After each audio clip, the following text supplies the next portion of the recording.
and mess up your stuff here.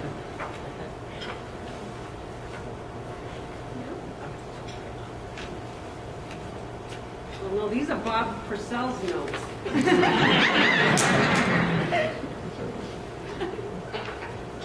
have yours.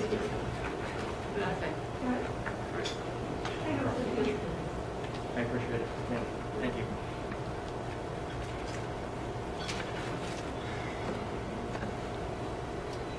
Ladies and gentlemen, it is a pleasure to be here tonight.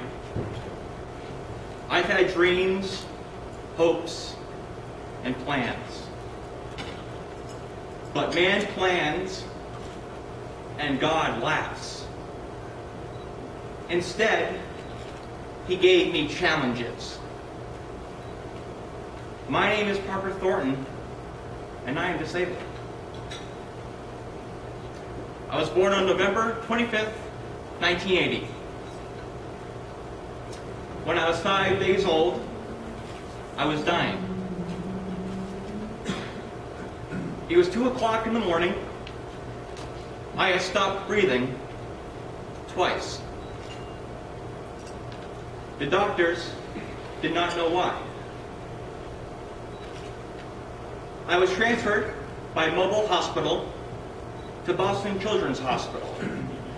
I was there for 5 weeks, much of that time on life support. I was eventually diagnosed with viral meningitis. The doctors told my parents that they should plan to put me away if I had lived. My father told my mother, "Don't you believe it. He will be okay." I came home on January 1st of 1981. My first year was so much of a struggle. I was paralyzed on my left side. I needed a very special formula to drink. And I was often so sick I had to revisit the hospital. I had brain damage. They could see it on the x-rays. My first years were tough, although I do not remember them, of course.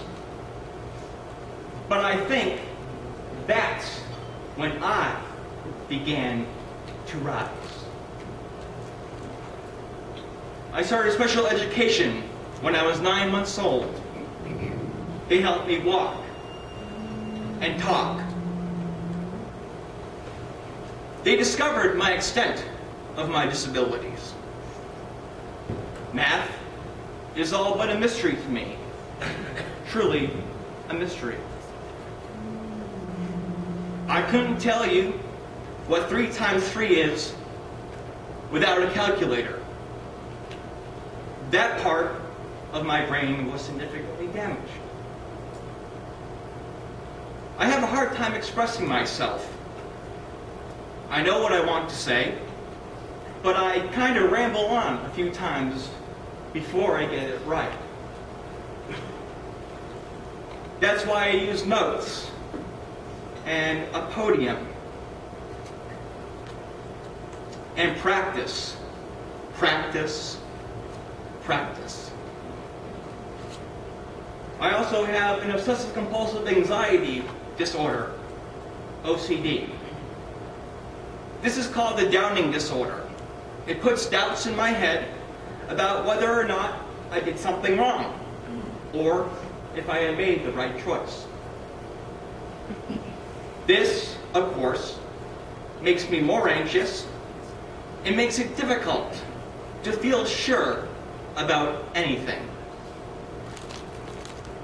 I could have been overwhelmed by my disabilities, but I chose to rise. I could have been overwhelmed by my mother's lung cancer, but I chose to rise.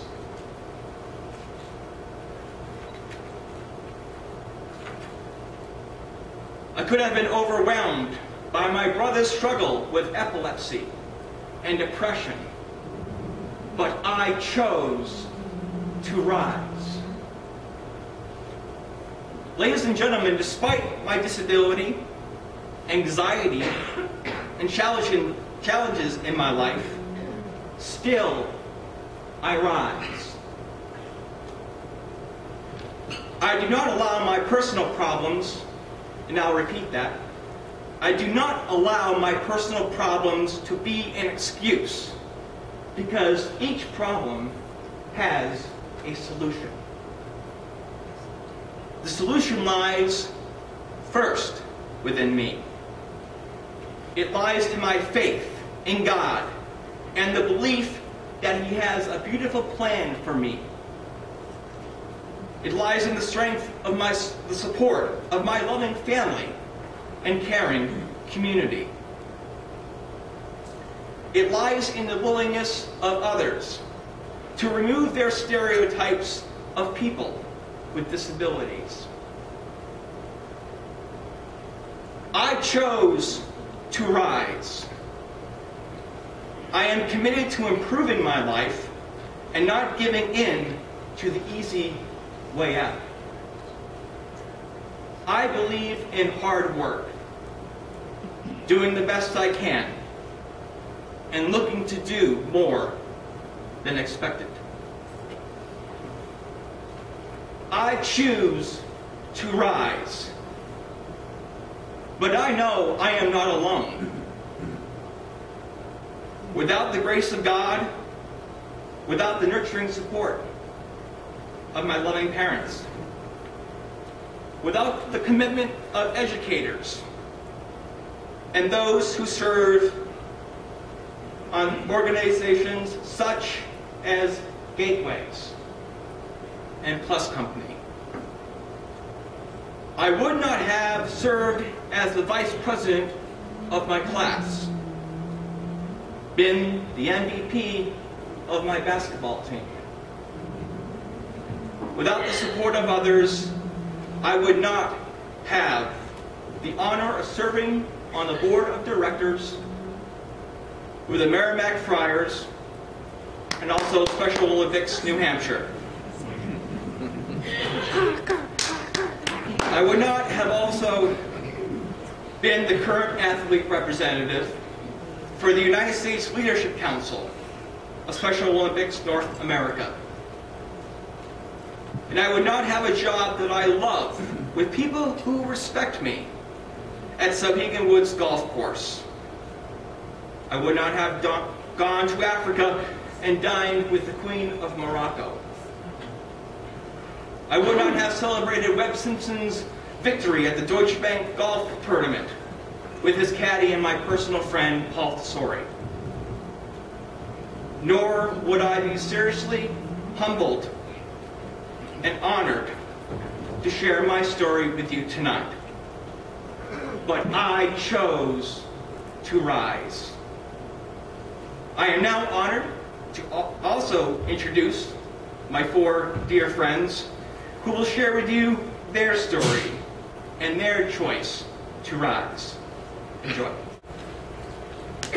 Ladies and gentlemen, we choose to keep on rising in spite of our challenges, trials, and prejudices of others. Leaving behind our fears, we rise. And we will continue to rise until a day dawns that all people shed their fear, their discouragement, their challenges, and their stereotypes, and see the hope and the promise of our future. Until then, we choose to rise. Join us as we rise together. Thank you.